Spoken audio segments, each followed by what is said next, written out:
Hoje o doutor Leandro Teles está com a gente. Vamos falar sobre déficit de atenção e hiperatividade.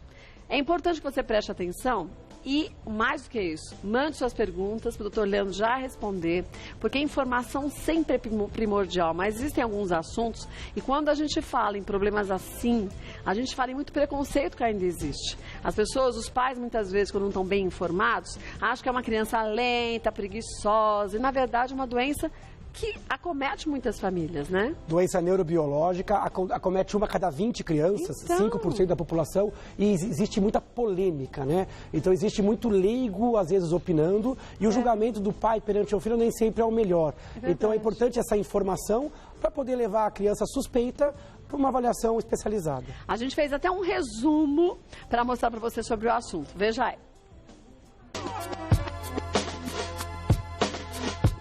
Uma criança ou um adulto hiperativo pode ser visto constantemente batendo os pés, fazendo movimentos repetitivos com o corpo e distraindo-se com facilidade. Essas características podem ser resultado do transtorno do déficit de atenção com hiperatividade, que surge na infância e geralmente acompanha o indivíduo por toda a sua vida. Um adulto com a disfunção pode ser desorganizado, explosivo e inseguro, fazendo com que seu rendimento no trabalho e na vida pessoal seja baixo. Por outro lado, as crianças e adolescentes que apresentam déficit de atenção com hiperatividade são agitadas e têm dificuldades para manter a atenção em atividades muito longas e repetitivas. Quer saber mais sobre o transtorno? Então fique ligado agora no Mulheres. Olha, estávamos eu e o doutor Leandro Teles falando aqui no inicinho do nosso papo, quando a gente foi para o intervalo, e o doutor Leandro disse que a parcela da população que tem déficit de atenção e hiperatividade não é uma parcela tão pequena quanto as pessoas imaginam, né? Como eu falei, é o transtorno mais frequente da linha neuropsiquiátrica. A gente estima em torno de 5% e é descrita em todos os países do mundo e há mais de 100 anos. Então é uma doença muito estudada pela medicina, apesar de haver ainda algumas polêmicas. Então 5%, uma a cada 20, pega uma sala de aula comum com 40 alunos, a gente tem 2 com transtorno déficit de atenção. Agora, qual a porcentagem de quem tem déficit de atenção que é diagnosticado? É a minoria. A gente estima que menos de 20% do Brasil recebe o diagnóstico. É uma doença que passa despercebida, né? Ele recebe, como você falou, outros rótulos. É uma criança, às vezes, é mal criada, ou é mimada, é agitada, é o ambiente. Tem que tomar cuidado. Às vezes é o ambiente mesmo, e a criança ela é uma esponja do ambiente, às vezes existe um transtorno. Então, muita gente fala sobre o uso abusivo de alguns medicamentos, que eu acho que até pode haver em algumas situações, mas no Brasil e no mundo ainda existe muitas pessoas sem tratamento e sem diagnóstico. Aí, imagina, você tem um potencial mental, um potencial intelectual e um grau de realização mais baixo. Ela poderia render mais, né? Então, esse delta é o transtorno do déficit de atenção. Então, é importante reconhecer essas crianças, né? E aprender a como fazer com que elas aprendam com mais facilidade, compreendendo as suas deficiências. Se você mudar o ensino, você já melhora a abordagem. Se a criança entende qual é a dificuldade, ela já cria as ferramentas. Quanto antes, melhor. Então, é importante o reconhecimento para orientar a criança, o portador e a família. E tem muita gente que assistindo a matéria ou lendo textos na internet se diagnosticam como adultos. É verdade. Né? Olham para trás e falam, nossa, eu sempre tive isso, né? Déficit de atenção, ou inquietação, hiperatividade, sempre fui impulsivo. Então, eu acho muito bacana esse tipo de pauta. Olha, vamos para os nossos mitos e verdades, porque aqui, quem sabe, você já vai se enxergar em muita coisa, né? Legal. Vamos dar uma olhadinha, ó. O transtorno de déficit de atenção e hiperatividade é diferente entre meninos e meninas. Isso é verdade, é diferente. Acontece em meninos e meninas, mas os meninos, eles tendem a ter uma forma mais hiperativa. Eles são mais inquietos, ligados nos 220, mas tem um motor. Então eles incomodam mais o ambiente. Então eles são levados mais ao médico. Então eles recebem mais diagnóstico. Na menina, às vezes a forma é mais de desatenção. Sabe aquela menina mais fica no mundo da lua, dispersa, você fala, parece que ela não escuta, fica na sala de aula, mas a mente fica vagando por pensamentos. Então a menina não recebe tanto diagnóstico. Então na infância, a gente tem 3 meninos para cada menina. Com o passar do tempo, a inquietação diminui. E no adulto a gente tem quase 1 para 1. Mas hoje em dia se estuda muito as meninas, que têm mais desatenção, E antigamente a gente falava mais dos meninos que, além de desatenção, também eram muito inquietos e hiperativos. Agora, a gente tem que ficar atento, porque muitas vezes também isso sai da regra, né? Por exemplo, eu, na escola era desatenta, mas eu era hiperativa também. Existem muitas meninas que têm o quadro misto também. Isso, então, o quadro clássico, você tem desatenção em alguns momentos e tem franca hiperatividade. Outra coisa é impulsividade. Criança, por exemplo, que não espera acabar a pergunta para dar a resposta. Né? Ou criança que não consegue esperar a sua vez. Criança que fica tamborilando ou se mexendo, sabe? Parece ter um faniquito. A gente tem isso. A gente tem um pouco isso. E eu não espero, às vezes, você concluir a pergunta. E nem eu. Estou refletindo aqui, não sei. Agora, para você ver como é possível trabalhar e ter uma vida normal. Então, isso é importante de você falar, porque muitas vezes quando a gente recebe o diagnóstico de um filho, ou você recebe um diagnóstico, que você tem déficit de atenção e hiperatividade, você acha que a sua vida, a vida do seu filho, vai ser terrível. E é engraçado como a gente vê que as pessoas acabam arrumando formas diferentes de pensar e agir para chegar no mesmo objetivo. E vai lá e supera o problema. Quando a gente fala em sintomas, a gente está falando de um espectro. Todo mundo de vez em quando é desatento, todo mundo de vez em quando é impulsivo, como todo mundo de vez em quando é inquieto. Então, por isso que é difícil às vezes o diagnóstico. Não é tudo ou nada. Não é como se a pessoa tem HIV ou não. Sim. Não, é um espectro. Então, a gente fala que a pessoa tem um transtorno quando aquilo é muito frequente, muito intenso, a ponto de atrapalhar a qualidade de vida da criança. Dificultar o relacionamento interpessoal, dificultar o rendimento na escola ou em casa. Então, é um transtorno que ele se manifesta como um transtorno do comportamento. Então, a intensidade é importante, não só a presença de um outro sintoma. Sim. Vamos ver mais um? Bora. Os portadores do transtorno são menos inteligentes que a população geral. Absurdo, mito, né? É, bem grande. Acabei de falar que a gente pode ter um negócio, melhor falar que a inteligência tá boa. Crianças com déficit de atenção e hiperatividade têm a inteligência normal, pode ter inteligência acima da média, mesmo que tenha aí um freio de mão meio puxado pela desatenção ou pela hiperatividade, ou seja, tem um potencial enorme, mas às vezes não consegue canalizar o potencial para as realizações do qual ele tem capacidade genética. Quer dizer, ele tem que ser ensinado, educado a aprender a canalizar isso do jeito certo. Desde pequenininho, orientado com relação à motivação, a cuidado com o seu ambiente. Então, se ele conseguir cuidar do ambiente e mobilizar a força mental, que nele não funciona automático. Então, ele precisa, às vezes, fazer um esforço diferenciado para atingir o mesmo objetivo. Mas são crianças inteligentes, que aprendem por outras vias. Às vezes aprendem por imitação, pelo exemplo, em atividades mais práticas, em metas mais curtas. Então, eles têm que ser ensinados de forma diferentes e têm que ser ensinados de como eles aprendem. E normalmente são mais criativos, não são? São crianças altamente criativas, crianças altamente curiosas. Então, são crianças que perguntam, que são inquietas. Elas chegam no ambiente, às vezes exploram rapidamente. Como elas não param num único objeto, então elas exploram aqui e lá. Outra dica para quem está em casa, às vezes a criança não consegue brincar muito tempo com um brinquedo só. Ela brinca e de repente ela já perde a motivação, já vai para outro brinquedo e para outro. Parece que é muita energia mal empregada. Aquilo é dissipado. Às vezes até contamina quem está perto, né? Todo mundo começa a ficar meio desesperado, meio inquieto junto com a criança. Então, canalizar essa energia é a tarefa dos educadores e dos profissionais. Quem tem problema de atenção tem problema de memória. É interessante, isso é verdade, né? A atenção, Kátia, é a via de entrada para o cérebro. Se você não se concentra, se você está disperso, você não memoriza. Se não memoriza, não aprende. Então, muitas vezes a pessoa se acha esquecida, desorganizada, esquece aqui, ali, esquece nome, chave. E às vezes o problema está na concentração. E uma das causas da falta de atenção é o transtorno do déficit de atenção. Existem outras, distúrbios de sono, distúrbios endocrinológicos, depressão, ansiedade, mas uma delas é a pauta de hoje, que é o TDA. Vamos ver mais um? Mito ou Bora. verdade? O diagnóstico nem sempre é fácil. Verdade. Como tudo parece em neurologia, em psiquiatria, onde você tem um espectro, ainda mais quando você lida com criança. Porque criança, ela pega muito do ambiente e cada idade é diferente.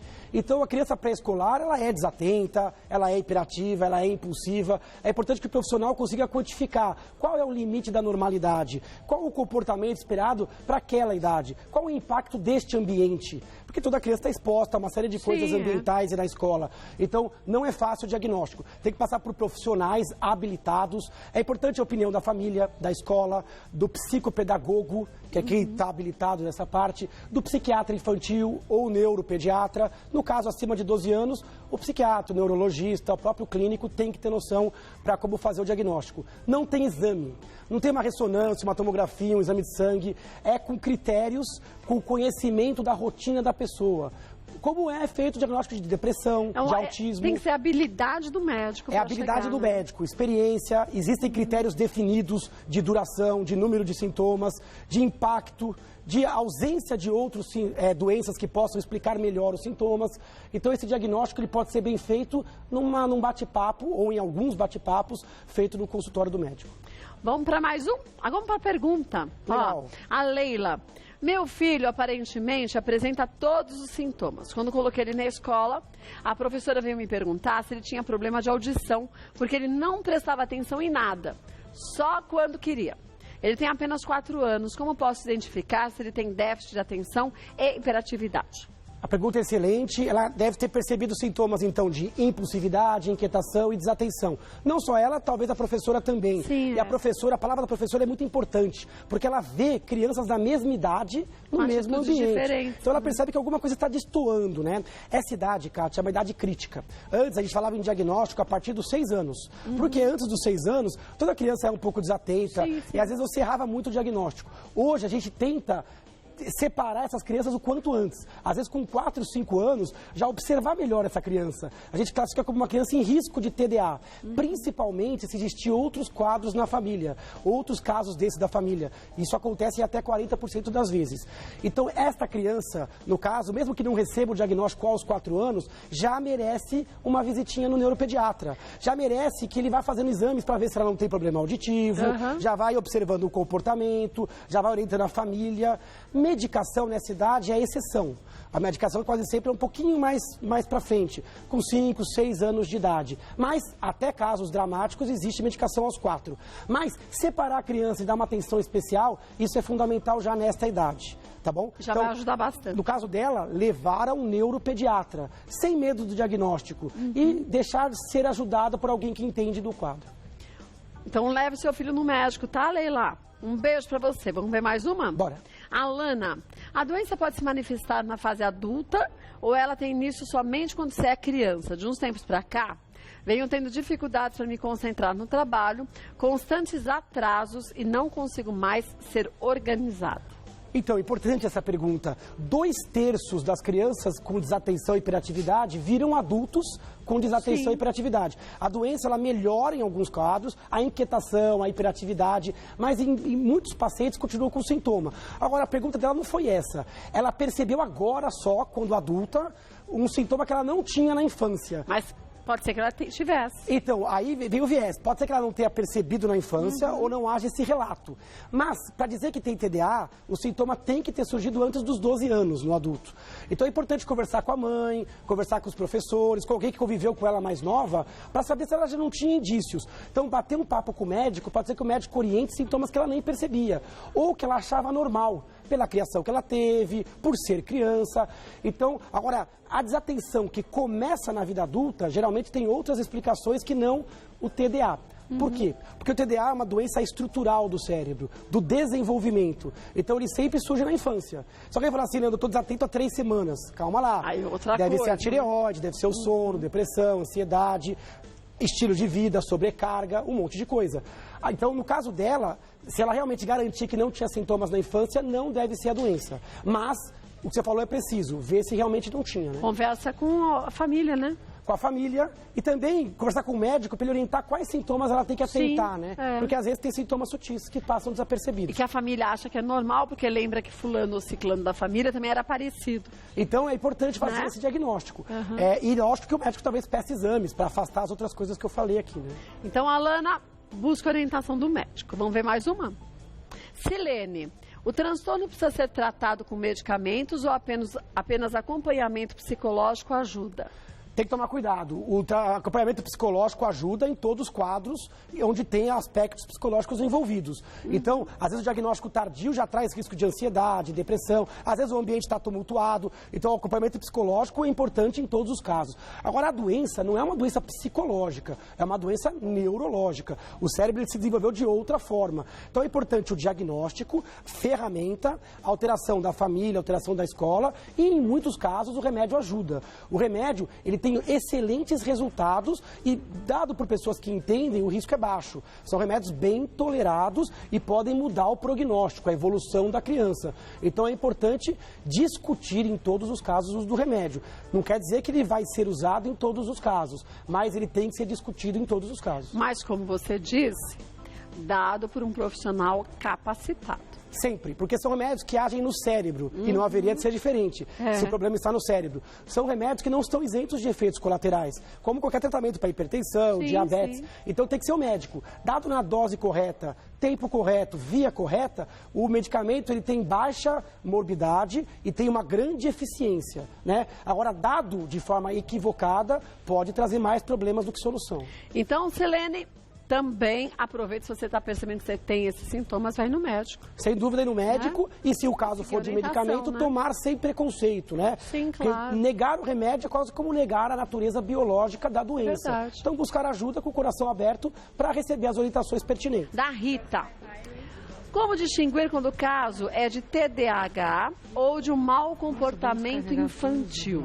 E como os professores podem ajudar ou se dirigir a uma criança com TDAH quando ela está muito agitada, atrapalhando a aula, por exemplo?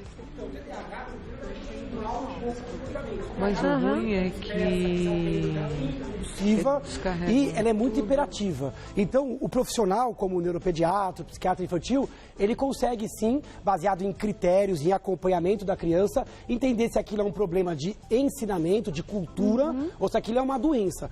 Como eu falei no começo da pauta, TDAH é descrito no mundo inteiro, do Japão, na África, em índios, brasileiros. Então, não é uma questão de educação. Então, culpar os pais ali, ou os pais se culparem, não resolve o problema, tá bom? O médico consegue saber o que é falta de educação do que é uma doença. Então, existem critérios para isso. Com relação aos professores, ajudar a reconhecer aquele aluno que destoa, e é importante chamar o aluno pelo nome, olhar no olho do aluno, valorizar os pontos positivos do ensino, não os negativos.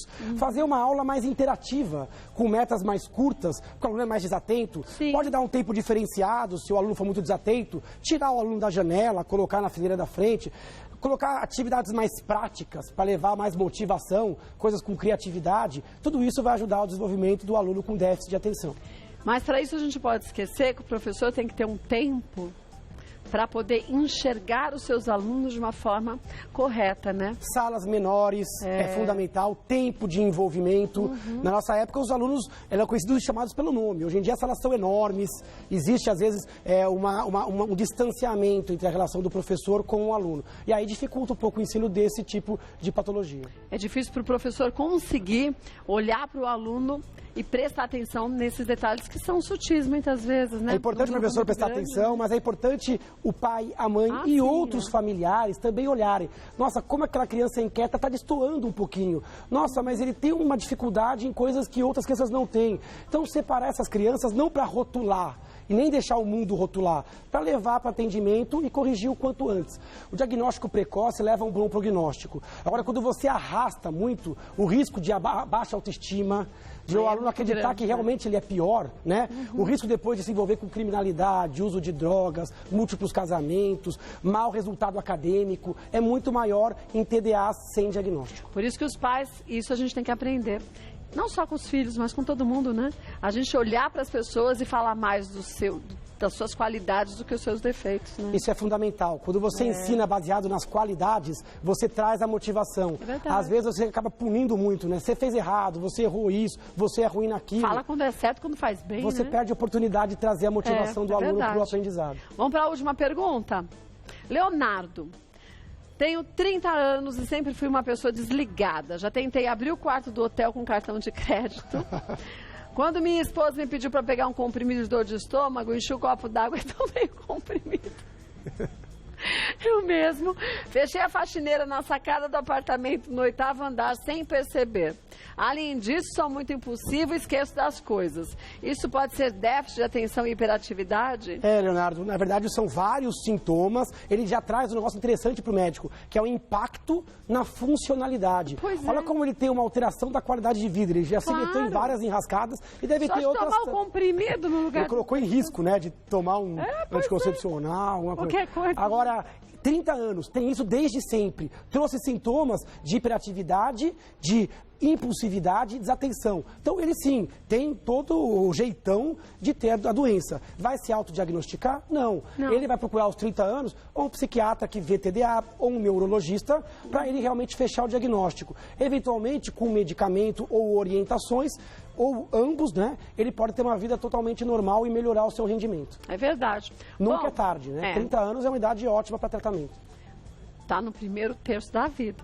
Do jeito que a gente vai cada vez tendo mais... Daqui a pouco, primeiro quarto, passado 100 anos, mas a expectativa já está em 76, 77 anos no Brasil. É verdade. Olha, só lembrar, gente, o quanto que é importante você não ter medo de um diagnóstico. Quando esse diagnóstico for feito, tá com dúvida, escuta uma segunda opinião, mas não deixa pra lá, você fala assim, eu vou tomar remédio, o remédio faz mal. Remédio é o que salva, é o que mata quando não é indicado por um profissional, por um médico. Então, siga direitinho a orientação médica, tire suas dúvidas no consultório sempre, isso é importante. Não fique com medo das perguntas, se fazer uma pergunta dessa, o médico vai achar que eu sou burro. Gente, a gente não fez medicina, a gente não é obrigado a saber. A gente tem que não ter vergonha, deixar a vergonha de lado e esclarecer as dúvidas todas. E depois, aprender que todo mundo tem algo que é bom e algo que não é tão bom assim. Então, uma vez que a gente descobre onde a gente é melhor, a gente foca naquilo. E onde a gente não é tão bom, a gente vê maneiras da gente também ter mais qualidade de vida, né? E mais sucesso. Kátia, sabe as palavras, faça suas palavras as minhas. Então, é observação e realmente buscar ajuda. Na internet tem bastante literatura de boa qualidade. Cuidado que tem muita literatura sobre o tema de má qualidade. Sempre buscar profissionais habilitados, que estudaram aquilo, né? Ao invés de ouvir textos ou opiniões, às vezes de leigos que emitem opiniões pessoais. Então, cuidado. E na dúvida, sempre buscar o atendimento presencial e individual, certo? Certíssimo. Doutor Leandro Teles no site, gente, também tem matérias ali falando sobre TDAH, então dá uma entradinha lá, www.leandroteles.com.br. Lembrar também do Facebook, facebook.com/... Neurologista Leandro Teles. Facebook, Neurologista Leandro Teles, é uma fanpage, pode mandar críticas, dúvidas, e no Instagram, Neuro Leandro Teles, Instagram, para quem gosta, eu coloquei a nossa fotinha. Já colocou? Tá lá. Vou compartilhar. Um beijo. Obrigada, viu? Um beijo na sua princesa. Tchau, meu bem.